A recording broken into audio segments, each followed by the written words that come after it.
Assalamualaikum ADP class. Today is our sixth lecture about the introduction of geography और इसके अंदर हम आज methods पढ़ेंगे। हमने कुछ टर्म्स स्टार्ट की थी लास्ट लेक्चर में, तो थीम्स पढ़े थे हमने geography के। आज हम methods को देखेंगे।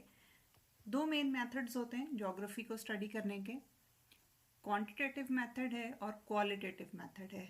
नाम से आपको अंदाज़ा हो गया होगा, क्वांटिटेटिव यानी मिकदार के हवाले से है ये, और क्वालिटेटिव जो है वो मयार के हवाले से है। तो क्वांटिटेटिव मेथड के अंदर 3 स्टेप्स होते हैं। पहले स्टेप में हम डाटा कलेक्ट करते हैं, यानी इंफॉर्मेशन कलेक्ट की जाती है जो भी प्रॉब्लम है उसके लिहाज से, और दूसरे स्टेप में हम एनालिसिस करते हैं, तज्जिया करते हैं, यानी कि सॉर्ट आउट करते हैं कि जो भी केस हम स्टडी कर रहे हैं उसके अंदर क्या क्या प्रॉब्लम्स हैं, उसकी डेप्थ के अंदर जाकर उसकी रीजनिंग के हवाले से मज़ीद डाटा लेकर उसके ज़रिए से एनालाइज किया जाता है। और लास्ट स्टेप प्रेजेंटेशन होती है, यानी कि उसको प्रेजेंट करने के मुख्तलिफ तरीके होते हैं, और मतलब कि आगे चल के मैं आपको बताऊंगी कि कैसे कैसे हम इसको प्रेजेंट कर सकते हैं या रिज़ल्ट रिड्यूस कर सकते हैं। क्वालिटेटिव मेथड जो है उसमें 2 स्टेप्स होते हैं, केस स्टडी और फिर कंक्लूजन। अब इसके अंदर भी आप मतलब कि हम जनरल सा देखेंगे कि केस स्टडी कैसे की जाती है, और फिर हम आखिर में इन दोनों का कंपैरिजन करेंगे कि क्वांटिटेटिव और क्वालिटेटिव के अंदर आमने सामने रखा जाए इनको, तो क्या क्या सिमिलैरिटीज़ हैं, क्या क्या डिफरेंसेस हैं, तो आपको सही तरीके से इनकी समझ आ जाएगी। Quantitative method can be used to verify which of such hypotheses are true, कि जो भी हमने कुछ hypotheses लिए हुए हैं तो उनमें से कौन से दुरुस्त हैं और कौन से गलत हैं, इसको वेरीफाई करने के लिए या इनके सबूत फराहम करने के लिए हम क्वांटिटेटिव मेथड यूज़ करते हैं। ठीक है, geographers use quantitative approaches to describe, understand and assess geographic phenomena. ठीक है, मुख्तलिफ मकासद हैं ये जिनके लिए जोग्राफर्स इस मेथड को यूज़ करते हैं, यानी कि ये बड़े पैमाने पर क्वांटिटेटिव, आपको क्वांटिटी से पता चल रहा है कि बड़े पैमाने पर इस्तेमाल किया जाता है ये मेथड, यानी कि जहां हमने बहुत ज़्यादा, जिस तरह पूरी पॉपुलेशन है उनके बिहेवियर के अंदर कोई चीज़ स्टडी करनी है तो हम पूरी पॉपुलेशन में उसको स्टडी करेंगे कि कैसे कैसे वो बिहेवियर के अंदर चेंजेस आ रही हैं, या उसकी रीजंस क्या हैं, या क्यों लोग बिहेव करते हैं मुख्तलिफ अंदाज से। ठीक है, तो इसको हम क्वांटिटेटिव मेथड करेंगे।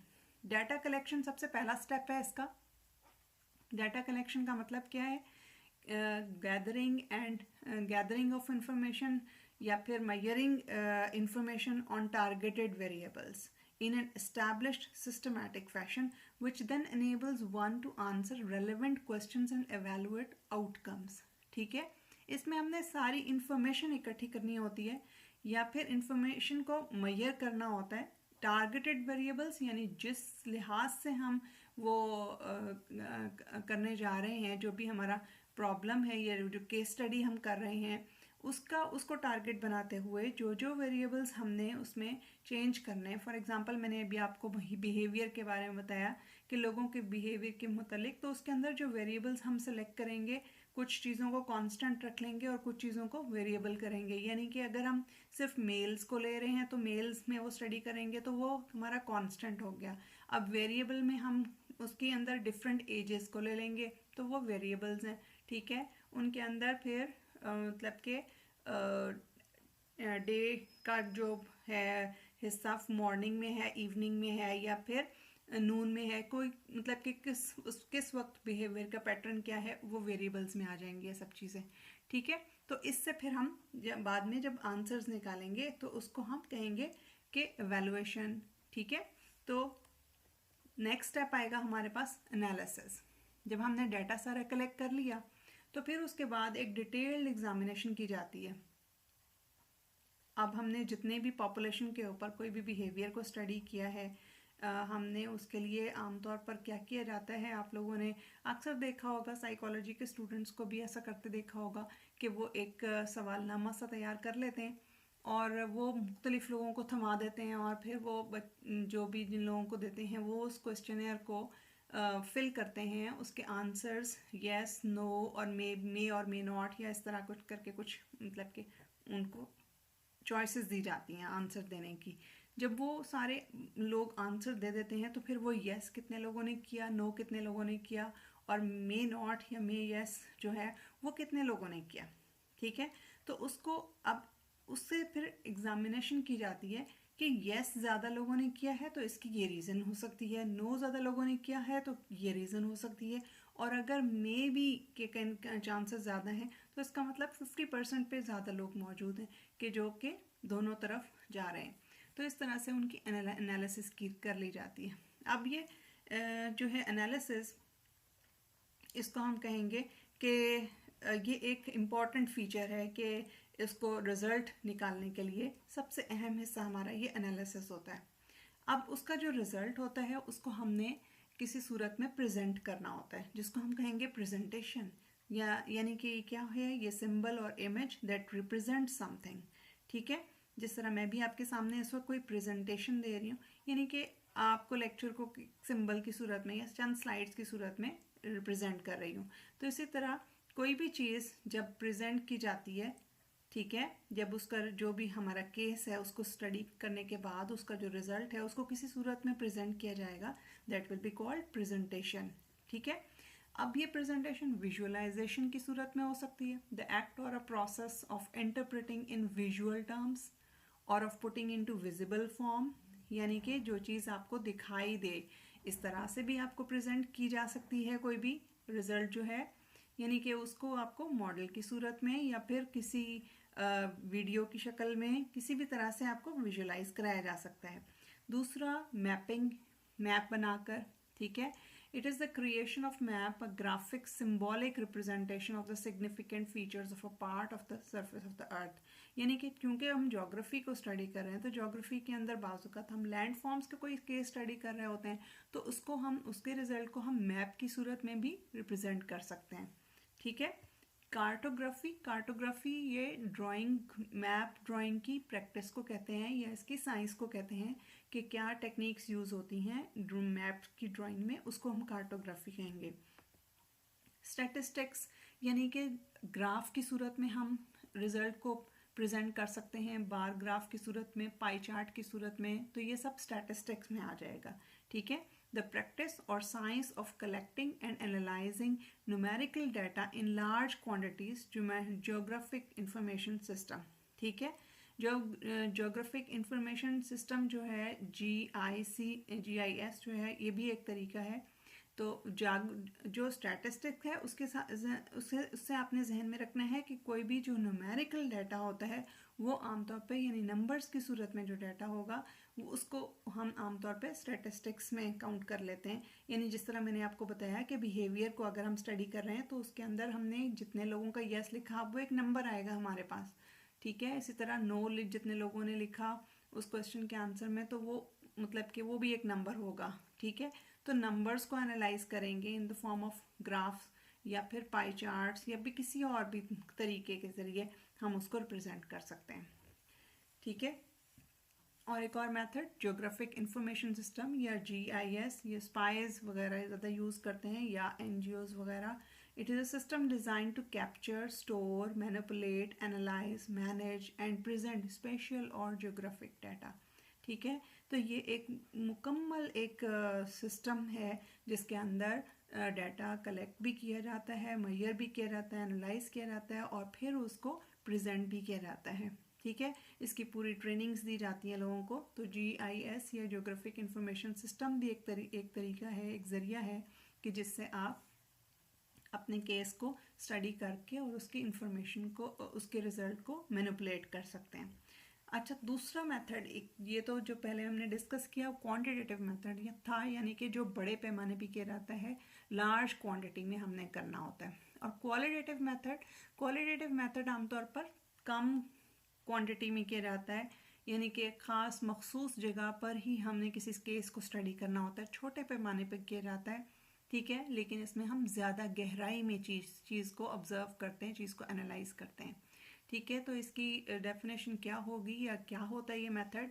It produces information only on the particular cases studied and any more general conclusions are only hypothesis.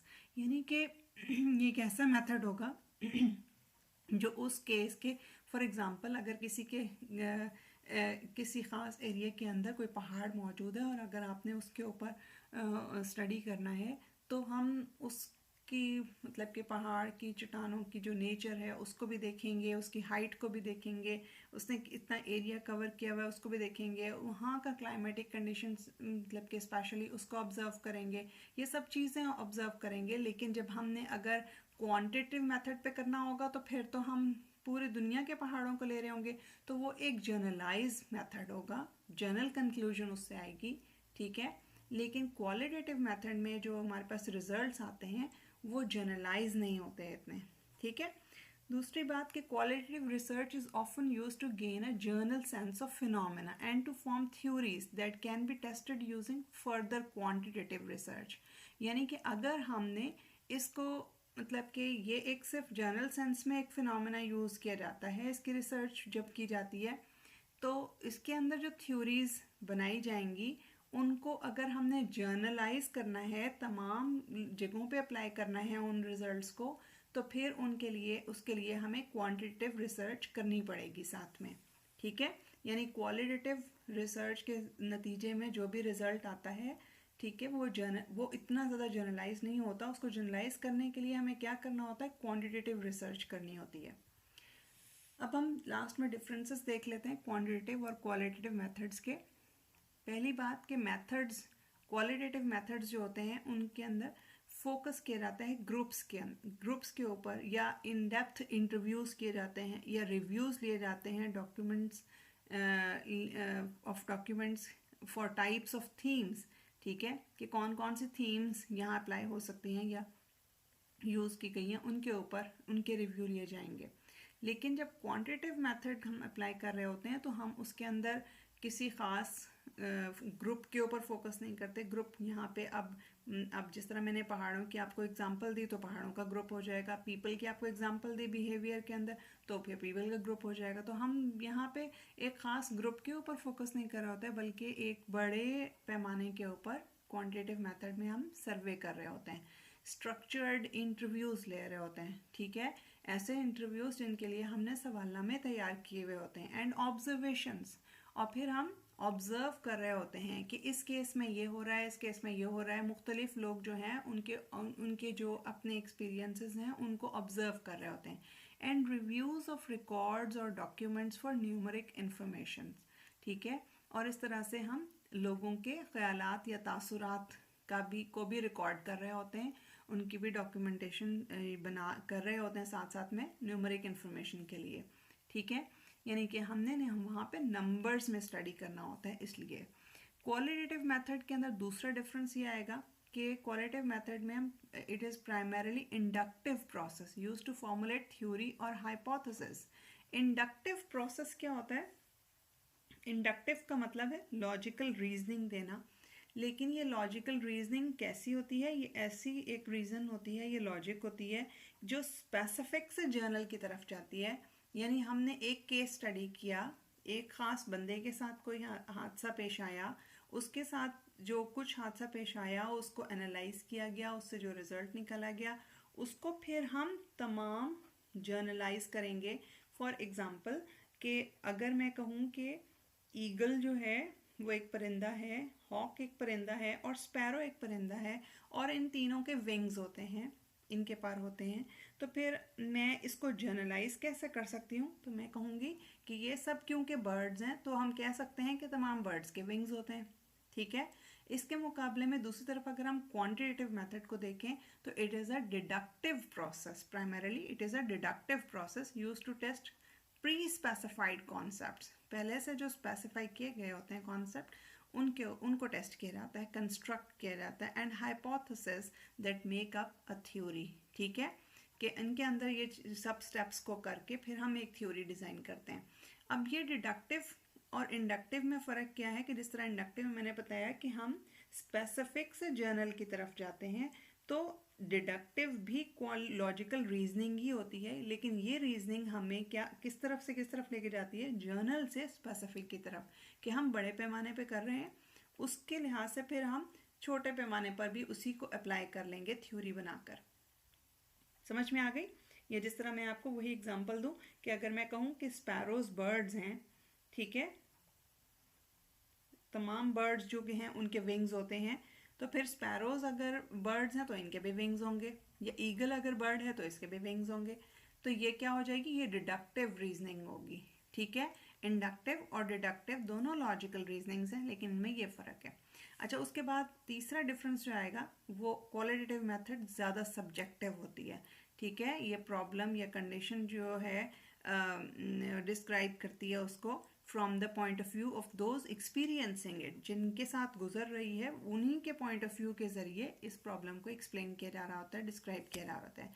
जबकि क्वांटिटेटिव मेथड के अंदर ऑब्जेक्टिव ज़्यादा है, क्योंकि हमें इसमें ऑब्जर्व्ड इफेक्ट्स मिलते हैं, ठीक है। इट प्रोवाइड्स ऑब्जर्व्ड इफेक्ट्स, यानी कि जो रिसर्चर्स काम कर रहे होते हैं वही मुख्तलिफ लोगों के तासुरात को बयान कर रहे होते हैं कि फ़लाँ फ़लाँ केस में फ़लाँ फ़लाँ जगह पर ऐसा ऐसा भी देखा गया है, यानी जो इफ़ेक्ट्स आए हैं किसी भी चीज़ के, कोई डिजीज़ है या कोई भी चीज़ है उसको लेके स्टडी किया जा रहा है, तो उसके ऊपर।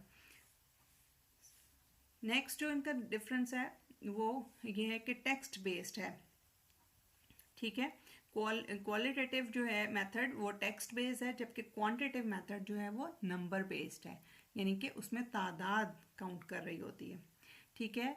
क्वालिटेटिव मेथड में ज़्यादा डेप्थ में इंफॉर्मेशन रिक्वायर्ड होती है, ठीक है, और चंद केसेस होते हैं हमारे पास, जबकि क्वांटिटेटिव मेथड में हम डेप्थ में नहीं इतना जाते, less in depth but more breadth of information across a large number of cases, लेकिन हमारे पास केसेस की तादाद बहुत ज़्यादा होती है उसके अंदर, ठीक है।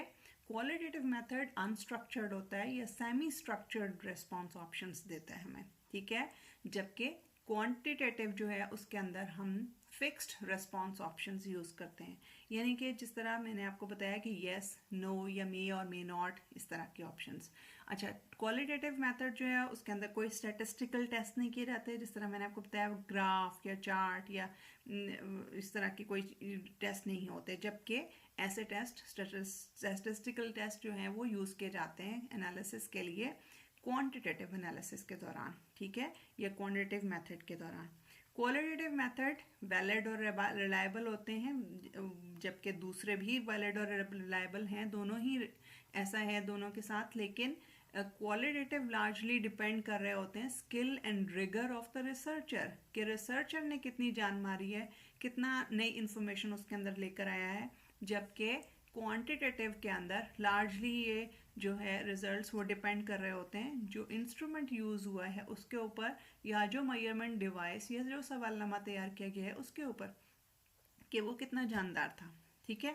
उसके बाद एक और डिफरेंस जो है वो ये है कि क्वालिटेटिव के अंदर टाइम एक्सपेंडिचर कम होता है प्लानिंग के ऊपर, ठीक है, और जबकि एनालिसिस फेज जो है, यानी कि उसके ऊपर जब मेहनत की जा रही होती है, उसके ऊपर जब वर्क किया जा रहा होता है उसमें टाइम ज़्यादा लग रहा होता है, यानी एनालिसिस फेज में टाइम ज़्यादा लगता है, प्लानिंग एंड में टाइम कम यूज़ किया जाता है, ठीक है। इसके बरक्स दूसरी तरफ जो हमारा क्वांटिटेटिव मेथड है उसमें हमारे पास प्लानिंग के ऊपर ज़्यादा टाइम एक्सपेंडिचर है, यानी कि हमने जो पहले एक सर्वे तैयार करना है, फिर लोगों में तकसीम करना है, ये सब प्लानिंग फेज में आ जाएगा। फिर एनालिसिस फेज जो है उसके ऊपर कम टाइम लगता है कि आपने सिर्फ येस और नो और मे नॉट वाले आंसर्स को जो है वो सम अप करना है और एक चार्ट बना लेना है, तो ये आपका एनालिसिस जल्दी से हो जाएगा, ठीक है। तो इसीलिए हम कह सकते हैं कि क्वालिटेटिव जो मेथड है that is less generalisable and quantitative method is more generalisable, ठीक है, उसको ज़्यादा मतलब कि अमूमी तौर पर उसको अप्लाई किया जा सकता है।